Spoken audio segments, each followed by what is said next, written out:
ઓમ શ્રી ગણેશાય નમઃ. જય શ્રી કૃષ્ણ મિત્રો. આજે આપણે પૂર્ણિમાના દિવસે સત્યનારાયણની કથા સાંભળીશું. પૂરા મનથી, ભાવથી ને શ્રદ્ધાથી. પૂનમના દિવસે ભગવાન સત્યનારાયણની કથા સાંભળવાનો ખૂબ જ મહિમા છે. તો આ વિડીયોમાં આપણે સાંભળીશું ભગવાન સત્યનારાયણ દેવની કથા.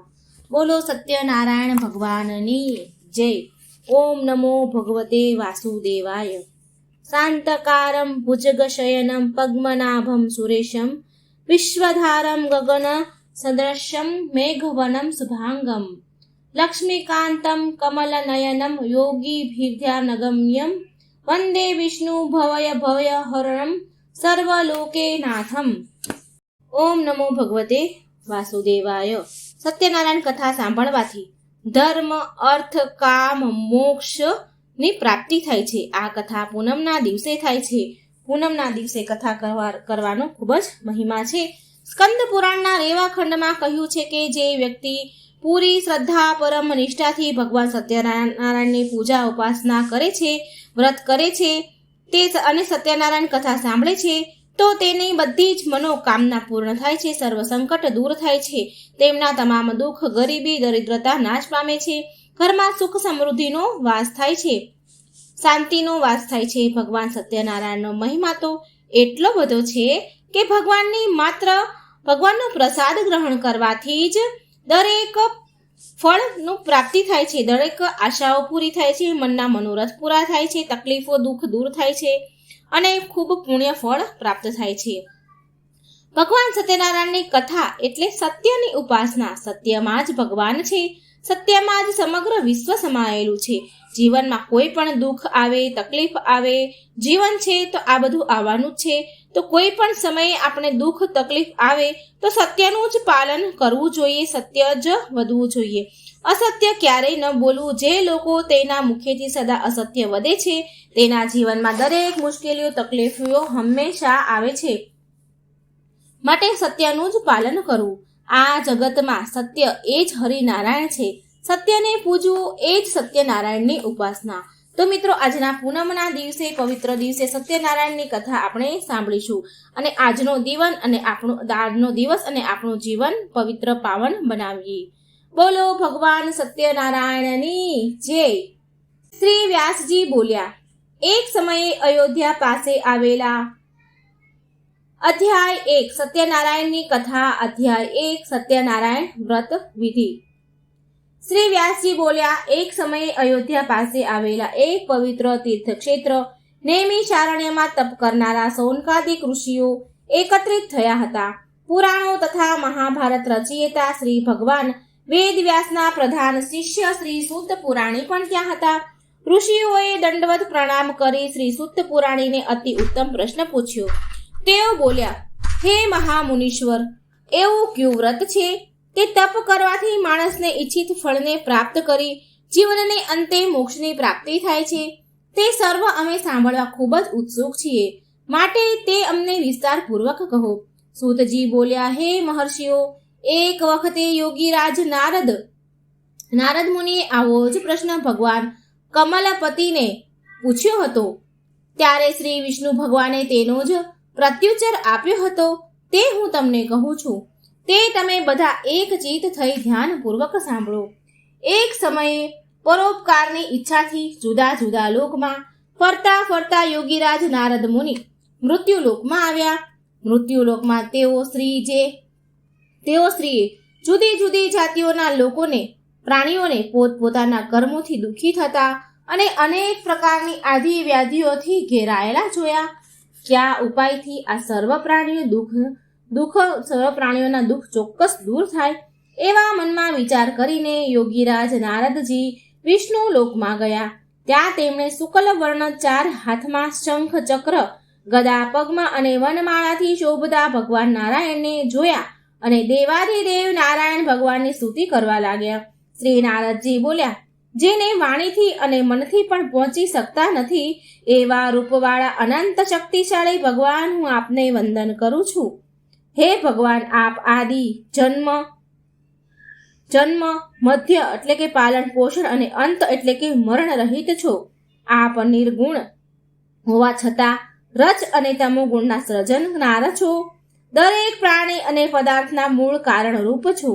તમને સાષ્ટાંગ નમસ્કાર હો. ભગવાન નારદજીની આવી સ્તુતિ સાંભળી શ્રી વિષ્ણુ ભગવાન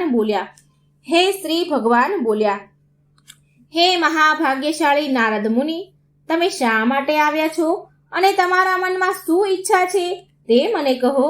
તમે જે કાંઈ પૂછશો તે સઘળું હું તમને કહીશ. શ્રી નારદજી બોલ્યા, હે ભગવાન, મૃત્યુલોકમાં મનુષ્ય લોક સર્વ કોઈ દુઃખી છે. જુદી જુદી જાતોમાં ઉત્પન્ન થયેલા સઘળા લોકો પોતાના પાપ કર્મથી પીડાય છે. હે નાથ, જો આપની મારા ઉપર કૃપા હોય તો તેઓના દુઃખ કોઈ નાના ઉપાયથી કઈ રીતે દૂર થઈ શકે તે કહું, હું તે જાણવા ઈચ્છું છું. શ્રી હરિ વિષ્ણુ ભગવાન બોલ્યા, હે વત્સ, તમે લોક કલ્યાણ કરવાની ઈચ્છાથી ઉત્તમ પ્રશ્ન પૂછ્યો છે. માટે જે વ્રત કરવાથી મનુષ્ય સંસારના મોહમાંથી મુક્ત થાય છે તે વ્રત હું કહું છું, તે તમે સાંભળો. હે વત્સ, મનુષ્ય લોકમાં અને સ્વર્ગલોકમાં પણ અતિ દુર્લભ અને મહાપુણ્ય આપનારું એક જ વ્રત છે. તે મને તમારા પર ઘણો પ્રેમ હોવાથી હું તમને હમણાં એ જણાવું છું. આ શ્રી સત્યનારાયણનું વ્રત છે. એને સારી રીતે વિધિપૂર્વક કરવાથી માણસ આ લોકમાં સર્વ સુખ મેળવી સિદ્ધ પરલોકમાં મુક્તિને પ્રાપ્ત થાય છે. શ્રી હરિ વિષ્ણુ ભગવાનનું આવું કથન વાક્ય સાંભળીને નારદજી બોલ્યા, હે મહારાજ, શ્રી સત્યનારાયણ ભગવાનના આ વ્રતનું ફળ શું? તેઓ કઈ વિધિ છે? તેનો વિધિ કઈ છે? આ વ્રત કોણે કર્યું હતું અને આ વ્રત ક્યારે કરવું જોઈએ તે બધું મને વિસ્તારથી કહો. શ્રી ભગવાન બોલ્યા, હે નારદ મુનિ, આ વ્રત ત્રિવિધ દુઃખો તથા શોક વગેરેનો નાશ કરનારું છે. વળી આ વ્રત સૌભાગ્ય અને સંતતિ આપનારું છે, તેમજ વિજય આપનારું છે. કોઈ પણ દિવસે શ્રદ્ધા અને ભક્તિભાવથી માણસ આ વ્રત કરી શકે છે. શ્રી સત્યનારાયણનું આ વ્રત પૂજન માણસે ધર્મ પારાયણ થઈ બ્રાહ્મણો, કુટુંબીજનો, મિત્રો તથા બાંધવો સાથે સાયંકાળે કરવું જોઈએ. પ્રસાદ માટે લોટ, દૂધ, ઘી, ખાંડ વગેરે સવાયા પ્રમાણમાં લઈ શીરો તૈયાર કરવો. પ્રસાદમાં ફળ ફળાદીમાં કેળા વગેરે પણ લેવા અને ભક્તિભાવથી ભગવાનને સમર્પણ કરવા. કોઈ કારણસર ઘઉંનો લોટ ન મળે તો ચોખાનો લોટ અને સાકર ન મળે તો ગોળ વાપરવો. આ બધી ખાદ્ય સામગ્રી એકઠી કરી પ્રસાદ બનાવવો. પોતાના સ્વજનો સાથે કથા શ્રવણ કરવી. બ્રાહ્મણને યથાશક્તિ દક્ષિણા આપવી. પછી ભાઈ ભાંડુઓને, સ્નેહીઓને, બ્રાહ્મણોને ભોજન કરાવવું. પોતે પણ પ્રસાદ ભક્તિપૂર્વક લેવો. પ્રસાદ લીધા બાદ ભજન, કીર્તન આદિ કરવા અને શ્રી સત્યનારાયણ ભગવાનનું સ્મરણ કરતા કરતા સૌએ પોતપોતાને ઘરે જવું. આ પ્રમાણે કરવાથી મનુષ્યને પોતે ઈચ્છેલી વસ્તુઓની પ્રાપ્તિ થાય છે અને એની સર્વ મનોકામના જરૂર સિદ્ધ થાય છે. વિશેષમાં કળિયુગમાં પૃથ્વી પર સુખી થવા માટેનો આ ટૂંકો અને સરળ ઉપાય છે. પૂજા કરનાર ભક્તે એક ફૂલ કંકુવાળું કરી શ્રી સત્યનારાયણ ભગવાનને ચડાવવું. સત્યનારાયણ કથાનો અધ્યાય પહેલો અહીં પૂરો થાય છે. બોલો સત્યનારાયણ ભગવાનની જય. અધ્યાય બીજો, નિર્ધન બ્રાહ્મણ તથા કઠિયારાની કથા. શ્રી સત્યનારાયણ કથાનું મહાફળ.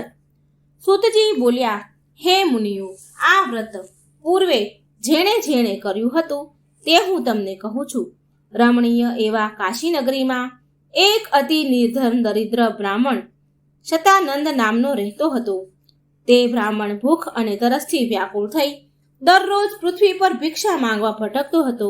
તે બ્રાહ્મણને દુઃખી જોઈ બ્રાહ્મણો પ્રત્યે પ્રેમ રાખનાર ભગવાનને એક બ્રાહ્મણનું રૂપ લઈને ભિક્ષા માંગતા દરિદ્ર બ્રાહ્મણને આદરથી પૂછ્યું, હે બ્રાહ્મણ, તમે ઘણા દુઃખી થઈ પૃથ્વી પર રોજ શા માટે ફરો છો?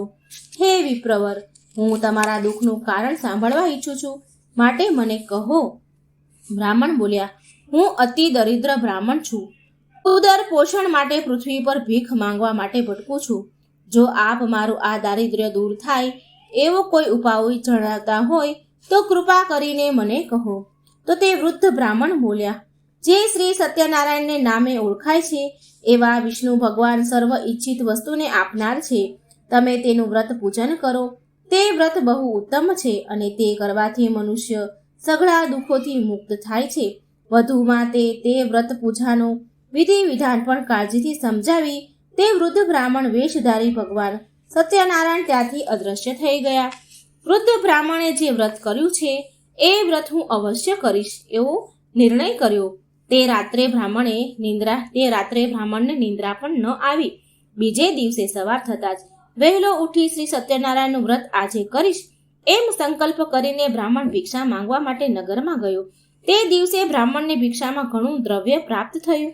તેણે મનમાં ભગવાનનો ઉપકાર માની ઘરે જઈને સગા વહાલા અને મિત્રો સહિત સઘળા દ્રવ્યથી શ્રી સત્યનારાયણ ભગવાનનું વ્રત પૂજન કર્યું. એ વ્રતના કારણે તે બધા દુઃખોથી મુક્ત બન્યો, ખૂબ સંપત્તિવાન થયો અને શ્રેષ્ઠ બ્રાહ્મણ તરીકે પ્રતિષ્ઠા પણ પ્રાપ્ત થઈ. ત્યારથી તે બ્રાહ્મણે દર માસે દર પૂર્ણિમાના દિવસે સત્યનારાયણ વ્રતનું કરવા માંડ્યું. આ પ્રમાણે શ્રી સત્યનારાયણનું વ્રત કરવાથી તે સર્વ પાપોમાંથી મુક્ત બની દુર્લભ મોક્ષને પામ્યો. માટે હે બ્રાહ્મણ, જે માણસ પૃથ્વી પર વિધિપૂર્વક શ્રી સત્યનારાયણનું વ્રત કરશે તો તેના સર્વ દુઃખ નાશ પામશે. આમ ભગવાન શ્રી સત્યનારાયણે મહાત્મય શ્રી નારદ મુનિને વ્રત વિશે જે કહ્યું હતું તે મેં હે ઋષિ મુનિઓ તમને કહ્યું. હવે તમને બીજું શું કહું તે કહો. ઋષિઓ બોલ્યા, હે સૂત પુરાણી, તે બ્રાહ્મણ પાસેથી આ વ્રત કોણે જાણ્યું? આ પૃથ્વી પર તે વ્રત કોણે કર્યું? તે બધું અમે સાંભળવા ઈચ્છીએ છીએ, જેથી અમને આ વ્રત ઉપર શ્રદ્ધા ઉત્પન્ન થાય. સૂતજી બોલ્યા, હે મુનિઓ, જેણે જેણે પૃથ્વી પર આ વ્રત કર્યું છે તેની કથા તમે સાંભળો. એક દિવસ તે શ્રેષ્ઠ બ્રાહ્મણ સતાનંદ પોતાના વૈભવ પ્રમાણે પોતાના કુટુંબીજનો અને ઇષ્ટમિત્રો સહિત સત્યનારાયણ ભગવાનનું વ્રત પૂજન કરતો હતો. એ વખત લાકડા કાપી વેચનારો એક ભીલ જાતિનો કઠિયારો તેના ઘર પાસે આવ્યો. તરસથી પીડાતો હતો. તે કઠિયારો લાકડાનો ભારો ઓટલા ઉપર મૂકી બ્રાહ્મણના ઘરમાં ગયો. ત્યાં તેણે તે બ્રાહ્મણને વ્રત પૂજન કરતો જોયો અને તે ત્યાં બેઠો. વ્રત સમાપ્ત થતાં તેણે નમસ્કાર કર્યા અને બ્રાહ્મણને વંદન કરી પૂછ્યું, આપ આ શું કરો છો? આ વ્રત પૂજન કરવાથી શું ફળ મળે છે તે મને વિસ્તારથી કહેવાની કૃપા કરો. બ્રાહ્મણ બોલ્યા, સર્વને ઈચ્છિત વસ્તુ આપનાર ભગવાન શ્રી સત્યનારાયણનું હું આ વ્રત કરું છું. તેની કૃપાથી મને આ બધું ધન ધાન્ય સંપત્તિ પ્રાપ્ત થાય છે. કઠિયારાએ બ્રાહ્મણ પાસેથી વ્રતનો વિધિ જાણી મનમાં ઘણો હર્ષ પામ્યો. ખાઈ પાણી પીને તથા પ્રસાદ લઈને તે નગરમાં ગયો.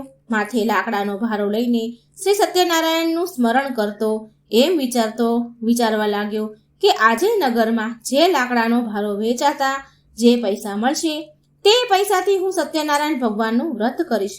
આમ વિચારતો માથે લાકડાનો ભારો લઈને તે જ્યાં ધનવાનો જ્યાં પૈસાવાળા રહેતા તે લતામાં જઈ ચડ્યો. શ્રી સત્યનારાયણ દેવની કૃપાથી તે દિવસે તેને તેના લાકડાને બમણી કિંમત મળી. તેથી તે કઠિયારો ઘણો ખુશ થયો અને પ્રસન્ન હૃદયવાળો બની પાકા કેળા, સાકર, દૂધ, ઘી, ઘઉંનો લોટ વગેરે સર્વ લઈ પોતાને ઘરે ગયો. પ્રસાદ તૈયાર કર્યો અને બ્રાહ્મણને બોલાવી, પોતાના બંધુઓને બોલાવી, સગા સ્નેહીઓને બોલાવી વિધિપૂર્વક શ્રદ્ધા અને ભક્તિભાવથી શ્રી સત્યનારાયણ ભગવાનનું પૂજન કર્યું. આ વ્રતના પ્રભાવથી તે ભીલ જાતિનો કઠિયારો ધનવાન પુત્રવાન થયો. એ આ લોકમાં સર્વ સુખો ભોગવીને અંતે સત્ય લોકમાં ગયો. બોલો શ્રી સત્યનારાયણ દેવ કી જય. પૂજા કરનાર ભક્તિ એક ફૂલ કંકુવાળું કરી શ્રી સત્યનારાયણ ભગવાનને ચડાવવું. બોલો શ્રી સત્યનારાયણ ભગવાનની જય. અધ્યાય 3. સાધુ વાણિયાની કથા. વ્રત ભૂલ્યાને ભગવાનની શીખ. સૂતજી બોલ્યા, શ્રી સૂતજી કહે છે, હે શ્રેષ્ઠ મુનિવરો, હું હવે આગળ બીજી કથા કહું છું, તેનું તમે શ્રવણ કરો. અગાઉ ઉલ્કામુખ નામનો એક રાજા હતો. તે રાજા જીતેન્દ્રિય, સત્યવાદી તથા બુદ્ધિશાળી હતો. તે દરરોજ દેવ મંદિરે જઈ બ્રાહ્મણોને ઘણી દાન દક્ષિણા આપીને સંતોષતો હતો. તેને કમળ જેવા મુખ માળી અને ભોળી સ્ત્રી હતી. તેનું નામ શીલા હતું. એક વખત તે રાજા તેની પત્ની ભદ્રશીલા સાથે નદીના કિનારે બેસી શ્રી સત્યનારાયણ દેવનું પૂજન કરતા હતા. એ વખતે પુષ્કળ ધન લઈ વેપાર કરવા માટે નીકળેલો એક સાધુ નામનો વાણિયો ત્યાં આવી પહોંચ્યો. દ્રવ્યથી ભરેલું વહાણ નદીના કિનારા પર રાખી તે રાજા પાસે ગયો અને રાજાને વ્રત કરતો જોઈ તેણે અત્યંત વિવેકથી અને નમ્રતાથી પૂછ્યું. સાધુ વાણિયો બોલ્યો, હે મહારાજ, ભક્તિભાવ ચિત્તે અને શ્રદ્ધાવાન થઈ આપ આ શું કરી રહ્યા છો એ મને વિગતવાર સ્પષ્ટતાથી જણાવો. હું તે જાણવા ઘણો ઉત્સુક છું. રાજા બોલ્યા, પુત્રાદીન પ્રાપ્તિ માટે અત્યંત તેજસ્વી શ્રી વિષ્ણુ ભગવાનનું આ વ્રત પૂજન હું મારા સ્વજનોની સાથે કરું છું. રાજાનું આ વચન સાંભળી સાધુ વાણિયો આદરપૂર્વક બોલ્યો, હે રાજન, આપ એ વ્રત મને કહો. હું તમારા કહેવા પ્રમાણે એ વ્રત કરીશ. મને પણ સંતતિ નથી. જો આ વ્રત કરવાથી ચોક્કસ થતી હશે તો હું જરૂર કરીશ. રાજા પાસેથી વ્રત વિધાન સાંભળી વેપાર માટે જવાનું છોડી દઈ તે આનંદ પામતો પામતો ઘેર આવ્યો અને પોતાની પત્નીને સંતતિ આપનાર આ વ્રત સંબંધિત બધી વાત કહી. સંતાન આપનારી આ વ્રતની વાત કહી અને કહ્યું કે જ્યારે મને સંતતિ થશે ત્યારે આ વ્રત કરીશ. મને સંતાન પ્રાપ્ત થશે ત્યારે હું આ વ્રત કરીશ. એક દિવસ તે સાધુવાણીએ ધર્મપરાયણ સ્ત્રી પતિની સાથે વાસ કરતા પ્રફુલ્લ મને પતિ સંયોગમાં તત્પર થઈ અને ભગવાન સત્યદેવની કૃપાથી ગર્ભવતી થઈ. 10 માસ પૂરા થતા લીલાવતીએ એક સુંદર કન્યા રત્નને જન્મ આપ્યો અને તે કન્યા શુક્લ પક્ષમાં જેમ ચંદ્ર વૃદ્ધિ પામે તેમ દિને દિને મોટી થવા માંડી. તે કન્યાનું નામ કલાવતી પડ્યું. પછી પત્ની લીલાવતીએ પોતાના પતિને મધુર વચને કહ્યું કે હે સ્વામી, તમે પૂર્વ જે વ્રત કરવાનો સંકલ્પ કર્યો હતો તે વ્રત કેમ નથી કરતા?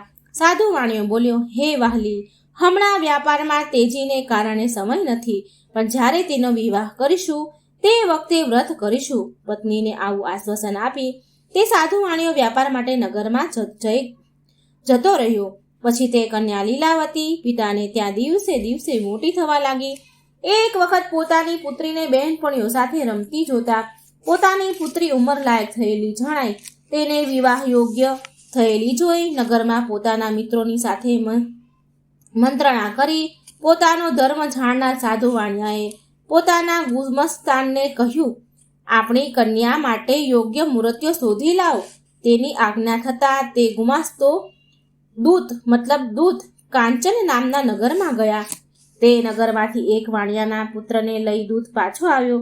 તે સુંદર, ગુણવાન અને યુવાન વાણિક પુત્રને જોઈ સાધુ વાણિયો અત્યંત પ્રસન્ન થયો અને પોતાના જ્ઞાતિજનોને, સંબંધીઓ અને ઇષ્ટમિત્રો સાથે રાખી વિધિપૂર્વક તેની પુત્રી કલાવતીના લગ્ન તે સુંદર યુવાન સાથે કર્યા. પછી દુર્ભાગ્યને કારણે તે કન્યા વિવાહ સમયે પણ શ્રી સત્યનારાયણ ભગવાનનું વ્રત કરવાનું કન્યાના વિવાહ સમયે આ વ્રત કરવાનું ભૂલી ગયો સાધુ વાણિયો અને તેથી શ્રી સત્યનારાયણ પ્રભુ તેના પર કોપાયમાન થયા.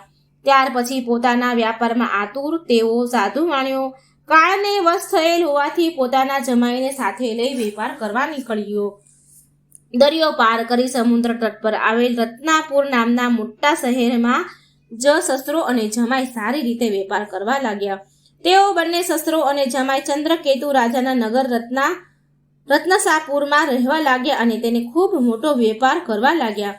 તે વખતે શ્રી સત્યનારાયણ ભગવાને સાધુ વાણિયાને પ્રતિજ્ઞા ભંગ થયેલા જોઈને તેને શાપ દીધો કે તને મહાન દારૂણ અને કઠિન દુઃખ પ્રાપ્ત થાય. આ પછી એક દિવસે એક ચોર રાજા ચંદ્રકેતુના ખજાનામાંથી કેટલું ધન ચોરીને જ્યાં આ બંને વાણિયા વેપારીઓ સાધુ વાણિયા અને તેનો જમાઈ રહેતા હતા ત્યાં આવ્યા. પોતાની પાછળ રાજાના સિપાહીઓને દોડતા આવતા જોઈ ભય પામીને તે ચોરી કરેલું ધન જ્યાં સસરો અને જમાઈ રહેતા હતા ત્યાં નાખી જલ્દી ક્યાંક સંતાઈ ગયા. રાજાના સિપાહીઓ જ્યાં વાણિયો રહેતા હતા ત્યાં આવ્યા. રાજાનું ચોરાયેલું ધન ત્યાં જોયું અને બંને વાણિક વેપારીને પકડી લીધા. હથકડી નાખી દીધી. સિપાહીઓ ચોર પકડાયા એમ માની દોડતા રાજા પાસે ગયા અને કહેવા લાગ્યા કે હે મહારાજ, અમે આ બે ચોરને પકડી લીધા છે. હવે તેમને જોઈ આપ આજ્ઞા કરો તે અમે સજા એને કરીએ.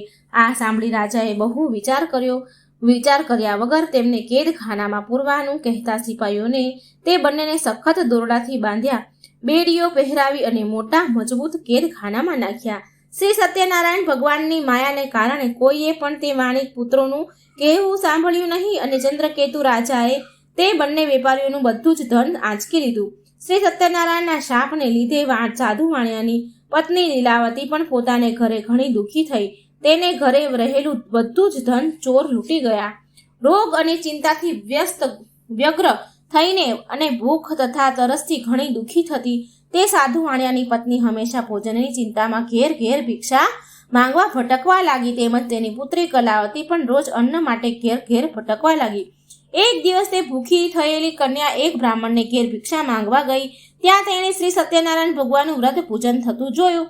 તેથી તે ત્યાં ઓટલા પર બેઠી કથા સાંભળીને ભગવાન પાસે વરદાન માંગ્યું અને પ્રસાદ લઈ મોડી રાત્રે પોતાને ઘેર આવી. ત્યારે તેની માતાએ તેની પુત્રીને પ્રેમથી પૂછ્યું કે મોડી રાત સુધી ક્યાં હતી? તે તારા મનમાં શું ધાર્યું છે? કન્યા કલાવતીએ તરત જ પોતાની માતાને જણાવ્યું કે માં, આજે મેં એક બ્રાહ્મણને ત્યાં ઈચ્છિત વસ્તુને આપનારું શ્રી સત્યનારાયણ ભગવાનનું વ્રત જોયું. હું તે સાંભળીને અને પ્રસાદ લઈને આવી છું. પોતાની કન્યાનું આ વચન સાંભળીને તે સાધુ વાણિયાની પત્ની લીલાવતી આનંદપૂર્વક શ્રી સત્યનારાયણ વ્રત કરવા તૈયાર થઈ અને પોતાના જે સગાવાલા ત્યાં હતા તેમની સાથે તે સાધુ વાણિયાની પત્નીએ વ્રત કર્યું અને સત્યનારાયણ ભગવાન પાસે વારંવાર યાચના કરી અને વરદાન માંગ્યું કે મારા પતિ અને જમાઈ જલ્દી ઘરે આવે એમ કરો. મારા પતિ અને જમાઈના સઘળા અપરાધો ક્ષમા કરો. આમ વ્રત કરવાથી ભગવાન સત્યનારાયણ સંતુષ્ટ થયા અને ભગવાન શ્રી સત્યનારાયણે ચંદ્રકેતુ રાજાને સ્વપ્નમાં આવી કહ્યું, હે નૃપ શ્રેષ્ઠ, તે જે 2 વાણિક વેપારીઓને કેદમાં પૂર્યા છે તેમને સવારમાં જ મુક્ત કર. તે તેમનું જેટલું ધન લીધું છે તે બધું જ પાછું આપી દે. જો તેમ તું નહીં કરે તો હું તારું રાજ્ય પુત્ર સહિત તારો નાશ કરીશ. આમ ચંદ્રકેતુ રાજાને કહીને ભગવાન અદ્રશ્ય થઈ ગયા. પછી સવારમાં ઉઠી રાજાએ પોતાની સભા બોલાવી તથા પોતાના સ્વજનોને બોલાવ્યા અને તેઓએ સભામાં બેસીને સ્વપ્નની બધી વાત કહી સંભળાવી અને બંને બંદીવાન વાણિક પુત્રોને કેદખાનામાંથી તરત જ મુક્ત કરવા સિપાહીઓને આજ્ઞા આપી. રાજાની આજ્ઞા સાંભળી સિપાહીઓ તરત જ બંદીખાને ગયા અને બંને વાણિક પુત્રોને કેદખાનામાંથી છોડાવી રાજા પાસે લાવ્યા અને વિનયપૂર્વક બોલ્યા, હે રાજન, આ બંને વાણિક પુત્રોને બેડીને બંધનમાંથી મુક્ત કરી અહીં આવ્યા છીએ. પછી બંને રાજા ચંદ્રકેતુને વંદન કર્યા. પોતાના વિશે આગલો બનાવ યાદ કરી તે બંને ભયથી ગભરાવા લાગ્યા અને કંઈ પણ બોલ્યા નહીં. ત્યારે રાજા ચંદ્રકેતુએ આ બંને વાણિક વેપારીઓને સામે જોઈ આદરપૂર્વક કહ્યું કે દેવ યોગ ભાગ્ય યોગે તમને આ મહા કષ્ટ પડ્યું છે, પણ હવે તમારે કોઈ ભય રાખવાનું કારણ નથી. આમ કહી રાજાએ તેમની બેડીઓ કઢાવી નાખી, દોરડા છોડાવી નાખ્યા, હજામત તથા સ્નાન આદિ કરાવી વસ્ત્ર અલંકાર આપી તેમને મુક્ત કર્યા. રાજાએ જેટલું ધન અપહરણ કર્યું હતું તેના કરતાં બેવડું ધન આપ્યું અને તેમને ખુશ કર્યા. રાજાએ લઈ લીધેલું બધું જ ધન ઉપરાંત એટલું જ બીજું ધન વાણિયાઓને આપ્યા. રાજા ચંદ્રકેતુએ આપીને કહ્યું કે હે સાધુ વાણિયા, હવે તમે તમારા ઘરે પધારો. રાજાને પ્રણામ કરી વાણિયા બોલ્યા, આપની કૃપાથી હવે અમે ઘરે જઈશું. બોલો સત્યનારાયણ ભગવાનની જય. સ્કંદ પુરાણમાં આવેલ રેવા ખંડમાં સત્યનારાયણ વ્રતની કથાનો 3જો અધ્યાય અહીં સંપૂર્ણ થાય છે. પૂજા કરનારે ભક્તે એક ફૂલ કંકુવાળું કરી ભગવાન શ્રી સત્યનારાયણ ભગવાન પર ચડાવવું. અધ્યાય 4. સાધુ વાણિયાની કથા. અભિમાન અને પ્રસાદનો અનાદર કરવાનું ફળ. શ્રી સૂતજી બોલ્યા, હે ઋષિઓ, હવે હું આગળની કથા કહું છું, તેનું તમે શ્રવણ કરો. રાજાએ જવાનું કહ્યા બાદ તે સાધુ વાણિયાએ મંગલાચરણ સાથે જવાની તૈયારી કરી અને બ્રાહ્મણોને દાન આપ્યું. પછી નગર તરફ જવા પ્રસ્થાન કર્યું. તે સાધુ વાણિયો પોતાના જમાઈ સાથે નૌકામાં એટલે કે હોડીમાં બેસીને થોડે દૂર ગયો. પછી વહાણને કિનારે મૂક્યું એટલે શ્રી સત્યનારાયણ ભગવાને એક દંડી સંન્યાસીનું રૂપ લીધું અને જ્યાં તે વાણિયા બેઠા હતા ત્યાં જઈ પૂછ્યું કે તારી નૌકામાં શું ભરેલું છે? ત્યારે ઘણું ધન મળવાથી અભિમાન અને મંદોત બનેલા તે બંને વાણિયાઓએ સાધુની મશ્કરી કરી અને તિરસ્કારપૂર્વક હસીને બોલ્યા, હે દંડી સ્વામી, તમારે એ પૂછવાની શું જરૂર પડી? શું તમારે અમારું ધન જોઈએ છે? મારા વહાણમાં તો વેલા, ઘાસ, પાંદડા ઇત્યાદિ છે. સાધુ વાણિયાનું આવું કઠોર વચન સાંભળીને સંન્યાસી બનેલા ભગવાન બોલ્યા, તારું બોલેલું સાચું પડું. તે પછી એક દંડી સ્વરૂપ ધારણ કરી સત્યનારાયણ ભગવાન તેનાથી દૂર જઈ સમુદ્ર કિનારે એક ઠેકાણે જઈ ઊભા રહ્યા. સંન્યાસીના ગયા પછી પોતાનું નિત્ય કર્મ કરી અને નાસ્તો વગેરે પતાવી જેવો વાણિયો પોતાના વહાણ પર ગયો તો તેણે પોતાની હોડીને હલકો થઈ પાણી પર ઊંચી આવેલી જોઈ અને ઘણો વિસ્મય પામ્યો. પોતાની હોડીમાં દ્રવ્યને બદલે વેલા અને પાંદડા ભરેલા દેખાયા અને તે જોતા જ ત્યાં તે મૂર્છા પામ્યો, બેભાન થઈ ગયો, જમીન પર પડી ગયો. એ જોઈને જ્યારે બેભાન થઈ ગયો ત્યારે તે ખૂબ જ ચિંતામાં પડ્યો. એને બેભાન જોઈને તે ખૂબ જ ચિંતામાં પડ્યો. સાધુ વાણિયાની આ સ્થિતિ જોઈ તેના જમાઈએ કહ્યું, આપ શા માટે શક કરો છો? જરૂર પેલા સંન્યાસીએ શાપ દીધો હોય એમ લાગે છે. તે સંન્યાસી સર્વશક્તિમાન છે, એમાં શંકા નથી. માટે આપણે તેને શરણે જઈને અને આપણી ઈચ્છાઓ પૂર્ણ થશે. તો જમાઈના વચન સાંભળી તેઓ તેમની પાસે ગયા. સંન્યાસીને જોઈ અત્યંત ભક્તિભાવથી દંડવત પ્રણામ કર્યા અને ખૂબ જ નમ્ર ભાવે બોલ્યા, હે સંન્યાસી, મેં આપની પાસે જે વાણી કહી અને ખોટું બોલ્યો તે મારો અપરાધ ક્ષમા કરો. એમ કહી વારંવાર જમીન પર લાંબો થઈને સંન્યાસીને પ્રણામ કરવા લાગ્યો અને ખૂબ જ શોકાતુર થયો. સાધુ વાણિયાને આમ વિલાપ કરતો જોઈ દંડી સંન્યાસી બોલ્યા, ભગવાન બનેલા સંન્યાસી બોલ્યા, હે સાધુ, શોક ન કર, મારું કહેવું સાંભળ. તું મારી પૂજા કરવાનું ભૂલી ગયો છે. એ તેથી જ મારી આજ્ઞાથી, હે દુષ્ટ બુદ્ધિ, તને વારંવાર દુઃખ પ્રાપ્ત થયું છે. ભગવાનનું આવું વચન સાંભળીને તે સાધુ વાણિયો તેમની સ્તુતિ કરવા લાગ્યો. સાધુ બોલ્યા, હે પ્રભુ, આપની માયાથી મોહિત થયેલા બ્રહ્માદિ દેવ આપના ગુણ અને રૂપને જાણી શકતા નથી. તે એક આશ્રય છે. તો આપની માયા વડે ઘેરાયેલું હું પામર વૃદ્ધ મનુષ્ય આપને કેવી રીતે ઓળખી શકું? હે ભગવાન, તમે પ્રસન્ન થાઓ. હું મારી શક્તિ અને વૈભવને શોભે એ રીતે આપનું પૂજન કરીશ. વહાણમાં મારું જે પહેલા ધન હતું તે સર્વ મને પાછું આપો તથા શરણાગત એવા અમો બંનેનું રક્ષણ કરો. સાધુ વાણિયાનું આ પ્રમાણે ભક્તિયુક્ત વચન સાંભળીને ભગવાન તેના પર પ્રસન્ન થયા અને તેને ઈચ્છિત વરદાન આપીને ભગવાન ત્યાં જ અંતર્ધ્યાન થઈ ગયા. વહાણ પાસે વાણિયાએ જોયું તો પોતાનું વહાણ અગાઉની માફક દ્રવ્યથી ભરેલું જોયું. તે પ્રસન્ન થઈ બોલ્યા, સત્યનારાયણ, ભગવાનની કૃપાથી મારો મનોરથ સફળ થયો. આમ ભગવાનની કૃપાથી પોતાની ઈચ્છા ફળી એટલે સ્વજનો સાથે વિધિપૂર્વક ત્યાં સત્યનારાયણની ભગવાનની પૂજા વિધિસર કરી. સત્યદેવની કૃપાથી તે આનંદ પામ્યો અને તેનો શોક દૂર થયો. એ પછી પોતાના વહાણો તૈયાર કરી પોતાના નગર તરફ જવા પ્રયાણ કર્યું. દૂરથી પોતાનું નગર દેખાતા સાધુ વાણિયાએ પોતાના જમાઈને કહ્યું, જો આ મારું રતનપુર શહેર દેખાય છે. પછી તેણે પોતાના એક દૂતને પોતાના આગમનની ખબર આપવા નગરમાં આગળ રવાના કર્યો. તે દૂતે નગરમાં જઈ સાધુ વાણિયાની પત્ની લીલાવતી સમક્ષ હાથ જોડી નમસ્કાર કરી ખબર આપી. સાધુ વાણિયો જે તેના જમાઈ બંને બાંધવો સહિત ભરપૂર દ્રવ્ય કમાઈને આવે છે અને તેઓ વહાણો શહેરની નજીક આવી પહોંચ્યા. દૂત તરફથી આ સમાચાર સાંભળતા તે સતી સ્ત્રી લીલાવતી અત્યંત હર્ષ પામી. તે વખતે તે સત્યનારાયણ પૂજન કરતી હતી. પૂજન પૂરું કરીને તે ઉઠી અને તેણે પોતાની પુત્રી કલાવતીને કહ્યું, હે પુત્રી, હું મારા પતિ અને જમાઈને મળવા જાઉં છું. તું પણ પૂજા કરી જલ્દી આવ. માતાનું આવું વચન સાંભળીને કન્યા કલાવતીએ પણ વ્રત પૂરું કર્યું, પણ પ્રસાદ લેવાનું બાકી રહી ગયું. પ્રસાદ લીધા વિના જ તે પણ પોતાના પિતા અને પતિને મળવા દોડી ગઈ. આથી શ્રી સત્યનારાયણ ભગવાન ગુસ્સે થયા અને કલાવતીના પતિને તથા તેના ધન સાથેની નૌકાને સમુદ્ર જળમાં અદ્રશ્ય બનાવી દીધા. પછી જ્યારે કન્યા કલાવતી પોતાના પતિને જોયો એટલે ન જોયો તો એ મહાશોક કરી રડવા લાગી અને રુદન કરતા કરતા ત્યાં જ જમીન પર ઢળી ગઈ. આવી પરિસ્થિતિ ઉત્પન્ન થઈ. સાધુ વાણિયો ભય પામ્યો અને વિચાર કરવા લાગ્યો કે આ કેવી અજબની વાત છે. હમણાં તો જમાઈ અને તેનું વહાણ દેખાતા હતા, તે એકાએક કેમ અદ્રશ્ય થઈ ગયા? અન્ય હોડી ચલાવનારા બીજા નાવિકો પણ આશ્ચર્ય પામ્યા અને ચિંતામાં પડ્યા. પછી પોતાની પુત્રી કલાવતીની સ્થિતિ જોઈ લીલાવતી પણ ખૂબ ગભરાઈ ગઈ અને અતિ દુઃખથી વિલાપ કરવા લાગી અને પોતાના પતિને કહેવા લાગી, જરી એક વારમાં જમાઈ વહાણ સાથે કેવી રીતે અદ્રશ્ય થઈ ગયા? કોણ જાણે ક્યાં દેવની અવગણના થઈ અને એની હોડી અદ્રશ્ય થઈ? હું કંઈ જાણતી નથી. શ્રી સત્યદેવીનું મહાત્મય કોણ જાણવા સમર્થ છે? એમ બોલી લીલાવતી પોતાના સ્વજનો સાથે વિલાપ કરવા લાગી. પછી લીલાવતીએ પોતાની પુત્રી કલાવતીને ખોળામાં બેસાડી ખૂબ રુદન કર્યું. કલાવતી પણ પોતાના સ્વામીને ગુમ થયેલ જાણીને ખૂબ જ દુઃખી બની અને કલાવતીએ વિચાર્યું કે હવે મારે જીવીને શું કરવું, અને પોતાના પતિની પાદુકા લઈ તેની પાછળ સતી થવાનો નિશ્ચય કર્યો. કન્યાનું આ વર્તન જોઈ તે સજ્જન સાધુ વાણિયો પોતાની સ્ત્રી સહિત ખૂબ જ દુઃખી અને શોક સંપન્ન બન્યો.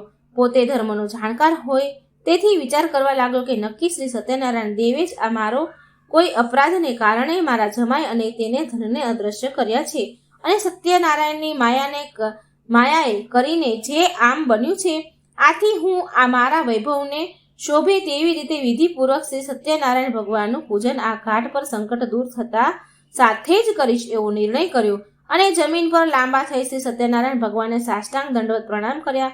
શ્રી સત્યનારાયણ ભગવાનને પણ થયું કે જો આ કન્યા બળી મરશે તો મને પાપ લાગશે, માટે દીનજનોને ઉદ્ધારક ભગવાનને પ્રસન્ન થઈ આકાશવાણી દ્વારા જણાવ્યું કે મારા પ્રસાદનો ત્યાગ કરીને તેના પતિને મળવા આવી છે, તેથી જ તેના પતિને તેનાથી અદ્રશ્ય કરવામાં આવ્યો છે. જો તે ઘરે જે પ્રસાદ લઈ પાછી આવશે તો એ સાધુ માણ્યા તેને તેનો પતિ તરત જ પ્રાપ્ત થશે, એમાં શંકા નથી. આકાશમાંથી થયેલી આ આકાશવાણી કન્યા લીલાવતીએ સાંભળી. આકાશવાણી સાંભળતા તરત જ એ ઘરે ગઈ અને પ્રસાદ લીધો અને પાછી કિનારે આવી. ત્યારે તેણે પોતાના સ્વજન પતિના દર્શન થયા. પતિ કલાવતીએ પોતાના પિતાને કહ્યું કે હે પિતાજી, હવે ઘરે ચાલો, શા માટે વિલંબ કરો છો? પોતાની કન્યાનું આ વાક્ય સાંભળી સાધુ માણ્યાએ સંતોષ થયો. એ શાસ્ત્રમાં જણાવેલી વિધિ પ્રમાણે સત્યનારાયણ દેવનું વ્રતનું ત્યાં પૂજન કરી પોતાના ધન અને બાંધવોને સહિત ઘરે ગયો. ઘરે આવ્યા પછી દરેક પૂર્ણિમાના દિવસે તથા સંક્રાંતિના દિવસે તે સત્યનારાયણ ભગવાનનું પૂજન કરવા લાગ્યો અને અંતે આ લોકમાં સર્વ સુખો ભોગવીને શ્રી સત્યનારાયણ વૈકુંઠમાં ગયો. આમ શ્રી સ્કંદ પુરાણમાં આવેલા રેવાખંડમાં સત્યનારાયણ વ્રતની કથાનો 4થા અધ્યાય સંપૂર્ણ. બોલો સત્યનારાયણ ભગવાનની જય. અધ્યાય 5 તુંગધ્વજ રાજાની કથા. શ્રી સૂતજી બોલ્યા, હે શૌનકાદિક મુનિઓ, હવે તમને એક બીજું દ્રષ્ટાંત કહું છું, તેનું શ્રવણ કરો. પૂર્વ પ્રજાનું ઉત્તમ પ્રકારે પાલન કરનારો તુંગધ્વજ નામનો એક રાજા હતો. તે સત્યનારાયણ ભગવાનના પ્રસાદનો અનાદર કરી ઘણું દુઃખ પામ્યો હતો. એ એક દિવસ જંગલમાં જઈ ઘણા મૃગો અને જાનવરોનો શિકાર કરી થાક્યો હતો. તે એક વિશાળ વડના વૃક્ષ તળે ગયો. ત્યાં ઘોડો બાંધી છાંયડામાં આરામ કરવા લાગ્યો. તે સમયે ત્યાં વનમાં ગાયો ચરાવવા આવેલા ગોવાળિયાઓ પોતાના મિત્રો સાથે તે વૃક્ષ નીચે સત્યનારાયણ ભગવાનની પૂજા કરતા હતા. તેણે તે જોયું. રાજાએ પૂજા થતી જોઈ પણ તે અહંકારને લીધે ત્યાં ગયો નહીં. એટલું જ નહીં પણ દૂરથી પણ શ્રી સત્યનારાયણ ભગવાનને પ્રણામ ન કર્યા. તેમ છતાં પૂજન પૂરું થઈ ગોવાળિયાએ પોતાના રાજા આવ્યા. આ જોઈ પ્રસન્ન થઈ રાજા પાસે જઈ દાળિયામાં પ્રસાદ મૂક્યો અને પછી તેઓ સર્વ જ્યાં પૂજન કરતા હતા ત્યાં જઈ સર્વએ પ્રસાદ આરોગ્યો. રાજા પ્રસાદનો ત્યાગ કરી થોડી વારે ઉઠીને ત્યાંથી પોતાના નગર તરફ ગયો. પ્રસાદનો અનાદર કરી ત્યાગ કરવાથી રાજા ઘણો દુઃખ જ પામ્યો. તેના 100 પુત્ર તથા ધન ધાન્ય વગેરે નાશ પામ્યું. ત્યારે રાજાએ વિચાર કર્યો કે આવું કેમ બન્યું? નક્કી શ્રી સત્યનારાયણે જ મારા સર્વ ધન પુત્રાદિનો નાશ કર્યો છે, માટે જ્યાં પહેલા ગોવાળિયા સત્યનારાયણનું પૂજન કરતા હતા ત્યાં જ જાઓ એવા મનમાં નિશ્ચય કર્યો અને તે રાજા ગોવાળિયા પાસે આવ્યા. સર્વ ગોવાળિયાઓને બોલાવી તેમના સાથે બેસી શ્રદ્ધા અને ભક્તિપૂર્વક યથાવિધિ શ્રી સત્યનારાયણની પૂજા કર્યું. પ્રણામ કર્યા અને પ્રસાદ લીધો તથા પોતાના અપરાધની માફી માંગી. આ રીતે પૂજન કરી પ્રસાદ લેવાથી ભગવાન સત્યનારાયણ પ્રસન્ન થયા. ગુમાયેલું સર્વ પુનઃ પ્રાપ્ત થયું અને એ આ લોકમાં ધનવાન પુત્રવાન અને વૈભવ પામ્યો અને સર્વ સુખો ભોગવી અંતકાળે શ્રી વિષ્ણુ લોકમાં ગયો. જે કોઈ મનુષ્ય ભક્તિભાવથી પરમ દુર્લભ એવું શ્રી સત્યનારાયણનું વ્રત કરે છે તથા કથા સાંભળે છે તે ભગવાન સત્યદેવની કૃપાથી ધન ધાન્યાદિ પ્રાપ્ત કરે છે. દરિદ્ર હોય તેને પુષ્કળ ધન મળે છે. બંધનમાં પડેલા બંધન મુક્ત થાય છે. ભયભીત થયેલા મનુષ્ય ભયમાંથી મુક્ત થાય છે, એમાં શંકા નથી. અને મનુષ્ય પોતાની ઈચ્છેલી વસ્તુ પ્રાપ્ત કરી અંતે સત્યપુરમાં જાય છે. હે શ્રેષ્ઠ બ્રાહ્મણો, આ પ્રમાણે મેં આપણે જે વ્રત કરવાથી મનુષ્ય સર્વ દુઃખથી મુક્ત થાય છે તે શ્રી સત્યનારાયણ ભગવાનનું વ્રત કહ્યું. વિશેષ કરીને કળિયુગમાં શ્રી સત્યનારાયણની પૂજા એ ઉત્તમ ફળ આપનાર છે. કોઈએ સત્ય સ્વરૂપને કાળ નામે ઓળખે છે તો કોઈ ઈશ્વરને તરીકે જાણે છે. કોઈ સત્યનારાયણ નામે ઓળખે છે અને બીજા કેટલાય સત્યદેવ એ નામે સંબોધે છે. એ સત્ય સ્વરૂપ ભગવાન અનેક પ્રકારના સ્વરૂપો ધારણ કરીને સર્વના મનોરથ પૂર્ણ કરે છે. આવા સત્યનારાયણ ભગવાનની પૂજા કળિયુગમાં લોકોમાં હંમેશા થતી રહેશે. હે ઋષિ મુનિઓ, જે મનુષ્ય આ કથાનો નિત્ય પાઠ કરે અથવા કથાનું શ્રવણ કરે તેના સઘળા પાપ સત્યનારાયણ કૃપાથી નાશ પામે છે. હે મહામંડલેશ્વરો, અગાઉ જેઓએ શ્રી સત્યનારાયણ ભગવાનનું આ વ્રત પૂજન કર્યું હતું તેમના ત્યાર પછીના જન્મની કથા હું સંભળાવું છું.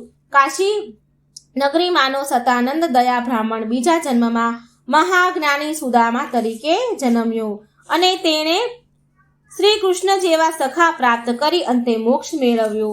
લાકડા વેચનારો ભીલ જાતિનો કઠિયારો બીજા જન્મમાં કેવટ તરીકે જન્મ્યો અને તેણે ભગવાન શ્રી રામચંદ્રના ચરણ ધોઈ પાન કરી પોતાના કુળને તાર્યું. ઉલ્કામુખ નામનો રાજા બીજા જન્મમાં રાજા દશરથ બન્યો અને શ્રીરામ જેવા પુત્ર પામી અંતે વૈકુંઠમાં ગયા. ધાર્મિક વૃત્તિના સાધુ વાણિયા બીજા જન્મમાં રાજા મોરધ્વજ થયા. ભગવાને તેની પરીક્ષા લેવા આવ્યા ત્યારે તેણે કરવત વડે પોતાનું અડધું અંગ ચીરી ભગવાનને અર્પણ કર્યું અને મોક્ષ પામ્યા. તુંગધ્વજ રાજા શ્રી સત્યનારાયણ ભગવાનનું વ્રત કરવાથી બીજે જન્મ સ્વયંભૂ મનુ બન્યો અને પોતાની પ્રજાને આચરવાના ધર્મયુક્ત માર્ગો બતાવી તે પોતે વૈકુંઠમાં ગયો. આમ શ્રી સ્કંદ પુરાણમાં આવેલ રેવાખંડ સત્યનારાયણ વ્રતની કથાનો 5મો અધ્યાય અહીં સંપૂર્ણ થાય છે. બોલો સત્યનારાયણ ભગવાનની જય. સત્યનારાયણ કથા અહીં મિત્રો સમાપ્ત થાય છે. જો આ કથા તમને સારી લાગે, વાર્તા સારી લાગે તો લાઈક કરજો, શેર કરજો આ વિડીયોને અને મારી ચેનલને સબસ્ક્રાઈબ જરૂર કરજો. બોલો સત્યનારાયણ ભગવાનની જય. જય શ્રી કૃષ્ણ. રાધે રાધે. Thank you.